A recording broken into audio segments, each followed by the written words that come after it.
First up, it's the Honda CB500S. Introduced in 1998 and manufactured in Italy, the CB is aimed at the European market.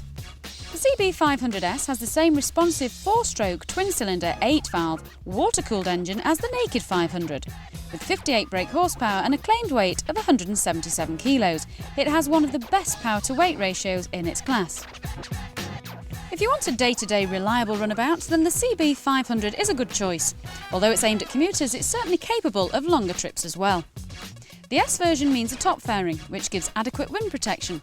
It's insurance group 9, cheap to run and very reliable. Hi Mark. Hi Fran. How are you doing? Not so bad, yourself? I'm fine, thank you very much. You've found bike number 1. I have indeed.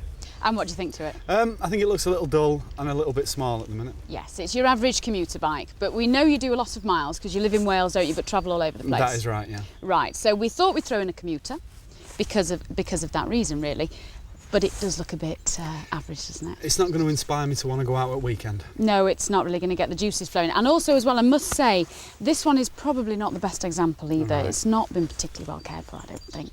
So, it may ride well though, and you may fall in love with it. Well, we'll have to find out. We'll get your helmet on and let us know. OK. Mark is testing a 2000 model, the youngest of the 3 bikes today, priced at $2,499. At motorway speeds, it has a 180-mile tank range and can easily get 55 miles per gallon. Its long gearing makes it surprisingly relaxed even at 80 to 90 miles an hour on a long journey. Check the suspension before buying, as this is a weak point, having been built to a price. When buying second-hand, avoid high mileage versions that have been used and abused by couriers.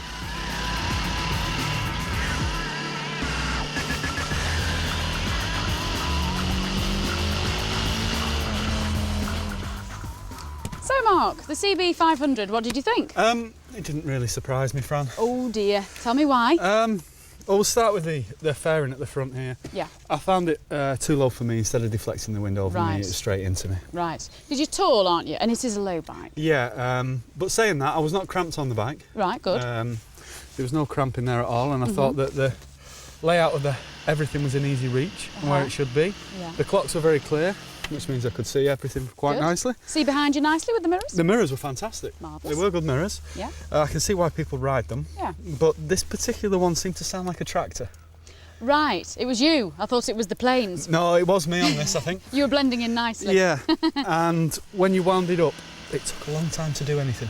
Right, okay. I mean, I did say I didn't think this one was particularly well cared for, and I stand by that, to be honest. It's a little bit pitted and stuff, so that may have something to do with it. They are a commuter bike, so I mean, and they're a 500. Yeah. So they're never going to be a rocket. No. But it shouldn't really be that slow. I didn't feel that happy on it either. Right. It won't turn anybody's heads. Right. Okay. I want to be a bit flash, do we? Well, you can.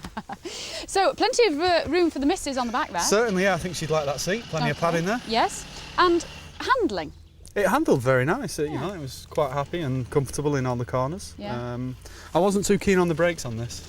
And mind you, if you don't get up to any major speed, you don't need major brakes. That's it. Yeah. Okay. Well, all right then. So, looks weren't deceiving then. Basically, we need to go to the scoreboards. Okay. What do you give the Honda CB500? So, Mark, what do you give it for style? Well, it's not a head turner, Fran, so I'll only give it 5. And performance? Is the performance? I'll give it 5 for that as well. Practicality? It's obviously very practical and does what it's designed for. 7.5.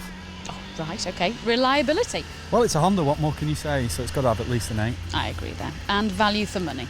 I think this particular example is slightly dear. I'll only give it 5 for that. I'm with you on that one too. Thank you, Mark.